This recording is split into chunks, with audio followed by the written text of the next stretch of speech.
Hello, everyone. Nice to see you. Nice to see you. Nice to see you. Welcome to the Bloom Show. This is a podcast that is focused on the subject of entrepreneurship, faith, and personal development. So, in today's episode, we'll be um, doing a sort of review of a podcast episode I listened to. No, actually, that's not what's happening today. What's happening today is that I'm going to be sharing my personal takeaways from an amazing interview I listened to by a very successful entrepreneur named Kendra Scott. So, Kendra is a two-time founder who founded two companies. First one was a company called Hatbox. Second one was a company called, was a company called Kendra Scott. So her name. So I'm going to be sharing an interview. I'm going to be sharing my personal takeaways from the interview I listened to, where Kendra was interviewed by Robert Glazer. It was an interview from a podcast episode from the Elevate podcast. So I will just get right into my sharing. So I think to start with, I'll just give some background information about Kendra, just to show, so that we have an idea of sort of what her achievement is in business. So sometimes you need to hear these things so that you can be more receptive to the quality of information that you're being presented with when you know that so the quality of success this individual has achieved. So Kendra Scott is the founder and executive chairwoman of the fashion empire, Kendra Scott, which she has grown from a small startup to a billion-dollar brand with over 3,000 employees and 120 stores. Kendra won the EY Entrepreneur of the Year National Award in 2017, was inducted into the Texas Business Hall of Fame in 2019, and has been featured on the hit show Shark Tank. She's also a dedicated philanthropist on the board of directors of the Breast Cancer Research Foundation and the founder of the Kendra Scott Women's Entrepreneurial Leadership Institute at UT Austin. Kendra is also the best-selling author of a memoir, Born to Shine, that was published in 2022. I think I'll stop there. So, as you can gather by now, Kendra is quite successful as an entrepreneur. So obviously she has a few things to share with us who are entrepreneurs. Some of us starting out, others a bit more seasoned. But in any case, there's takeaways, from this interview that are relevant to you, regardless of the stage of your business. So I'll just get right into it. So the first point here that I recorded from the interview is this statement which Kendra made. She said, "I realized that the Hatbox, which is the name of her first business, was my MBA. I learned everything about business from that experience."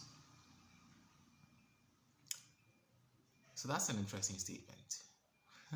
That's an interesting statement, right? So it was a failed business, but for her, seeing that wasn't the end of her entrepreneurial, pursuit, it became an MBA, like a platform of learning. So she was able to then take those, take away from that experience valuable bits of knowledge, which would then, deploy in her new business, and which would now be the foundation of the success that she later achieved. So what that tells you, or tells us as entrepreneurs, is not every enterprise, which you embark on will be, the one, right? There will be some things, some pursuits, it may not even be necessarily enterprise, it may just be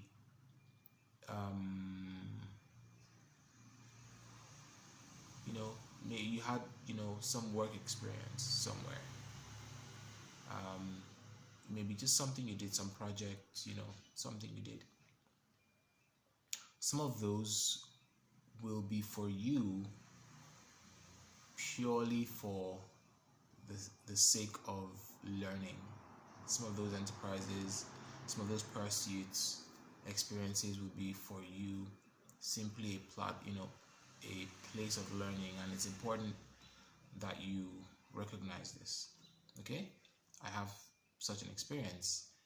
My last full-time role was a company where I worked as a consultant, so I had the benefits and opportunity of engaging people, to learn their requirements and work with them to actually deploy software. So, but the company was struggling to stay afloat, small company, but there was a bit of a struggle to pay overhead, salaries, and it wasn't entirely their fault, because working with these big enterprise companies, sometimes they can hold on to your payments, and those sorts of things can happen. So the company wasn't in the best place financially, so that basically meant our salaries were withheld a lot of the time, and that had ripple effects. You'd come to the workplace, to the office, and you'd find your co-workers complaining, or just generally giving out some sort of negative energy, and so for me, I realized very early on in that process, or in that experience, that this was not it for me. At that time, I didn't even have in mind to become an entrepreneur, right? But I realized that this for me is a place of learning, a place of learning, and I was very intentional to see it as that. And so, and on top of, and I had the benefit of having access to more established companies, and just to more established companies that I could take things away from. And more importantly, when I made that switch in my mind to seeing this place as not a sort of place to sort of build a career, but a place to learn, it seemed like everything was suddenly in agreement, and it just became the perfect place to learn. Everything basically made it, better suited for me to learn than for anything else. So that's the point. There is some experiences you have, you might need to just make that switch sooner rather than later, that I'm here to learn. I'm not here to make money. I'm not here to necessarily build relationships, but I'm really just here to take as much away knowledge-wise as I can for the things that are in front of me. Okay, so her first business, Hatbox, which failed, was for her, in her words, her MBA, And then in the second point, which I'm about to read now, she made another very interesting statement, and there's something there as well for us to learn. So she said, I had the lessons I learned from that business with me. That's the first business, that's Hatbox. When I founded Kendra Scott, my new business, and I would not have the successful brand and company I have today if I didn't have that hatbox business that failed. So that seems to rhyme. That obviously rhymes with the very first thing that she said. But the thing to note additionally is the picture comes to my mind is that of a pathway. She said she basically had to pass through the first business to get to the second business. So what that tells me is that she had to go through that failure of Hatbox to get to the success of Kendra Scott. So that means it wasn't just the knowledge that she took away from the first business, that she would use in the second business. It was also, in some cases, the having to deal with the failure of Hatbox. So some experiences, and this is what I'm getting at, some experiences that come to you are to build you up for, things that you're going to be doing in the future. Some experiences that are well, in most cases, distasteful, painful, they are basically failures. They are there to prepare you for, your future success. Okay, so she said in the first point, I just go back again, that she took away that it was for her an MBA, so she learned how to do business, how not to do business. But more than that, the going through the failure of the business prepared her, so I guess emotionally, maybe even physically. She just knew that perhaps she needed to be more hands-on, but there was something she needed to. It was an experience for her that prepared her in many ways for the future successful business that she eventually had. So the next point, she said here, when I started to think about doing another business, I didn't want to tell anybody because I didn't want people to laugh at me.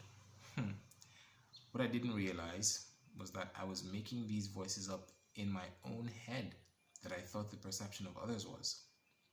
This was my internal voice telling me that I wasn't good enough and that I shouldn't do this again because I will fail again.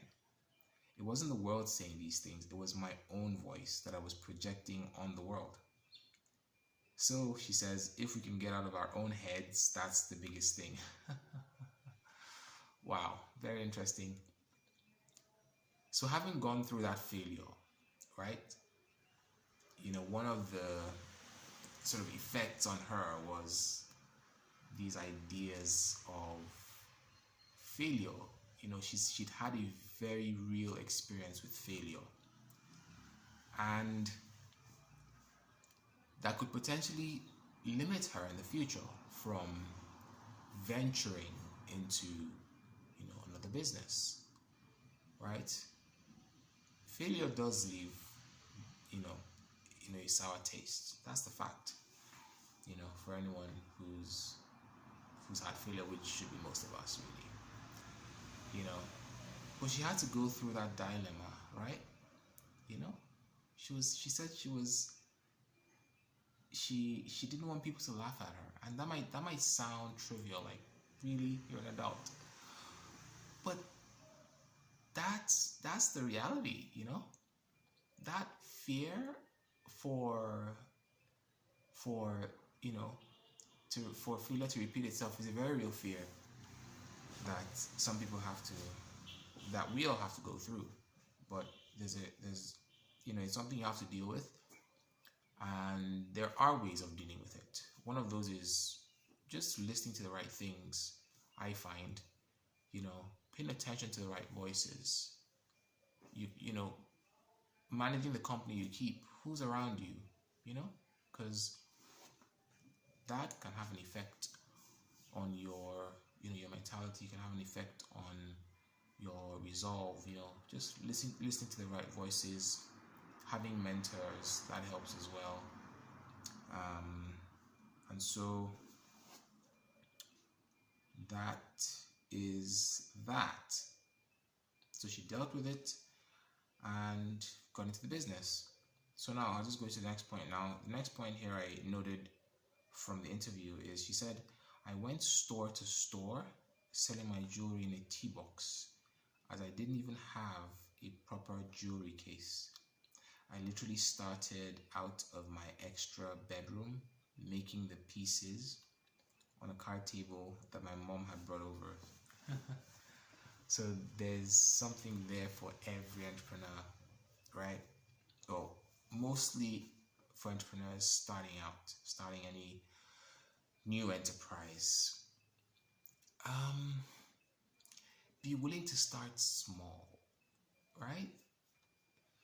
Be willing to use what you have with you now, not what you will potentially have, in the near future, but start from where you are, right? She says here she sold the jewelry in a tea box because that's what she had. She didn't have a proper jewelry case.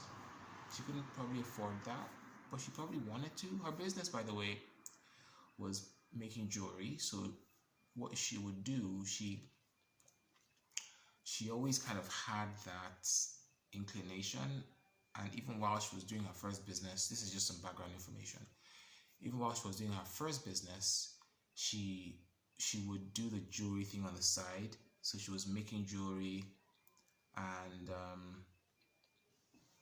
and apparently she would have people asking her about the jewelry, even with while she was doing the hat box business, which was more of with the hat box business was her sort of making hats. Well, that's how we started off. Started off as her making hats and giving the hats to people at the hospital. I think her dad had cancer at the time, so she was visiting the hospital. She would make these hats because she had that design ability, and so she was just doing it to help people, make them feel better. So she'd visit the hospital, she'll make these hats and give them to people. And then, her dad who was passing away would tell her to use what she had to sort of help the world, which is obviously very good advice. And so she, thought, okay, well, I have this thing, so why not just make a business out of it? And so she starts making these hats, selling them, and, eventually that failed. But it was in the course of that she, would also make the jewelry on the side and would have people actually asking about the jewelry. Anyway, not going into that detail at this point, just wanted to point out that background to bring some clarity out of this very point that we're looking at now. So she started selling her jewelry in a tea box because she didn't have a jewelry case. And then she started also out of her extra bedroom making the pieces on a card table that her mom had brought over. So that's the same story for every successful entrepreneur I've ever listened to. They started off from where they were, which was an uncomfortable position, I can say, but they started off anyway, scrappy, but that they weren't in that state for too long. That's the thing. But they started off from there. So that's a lesson to every entrepreneur. It's also a word of encouragement to young entrepreneurs who are just starting off. So if you're still in that state where you're still figuring things out, you're in mom's house, you're in dad's house, you're in the garage maybe, just hang in there. You won't be there for too long. You'll very quickly, very soon, be moving into the next stage of your entrepreneurship adventure. So just hang in there. So now the next point I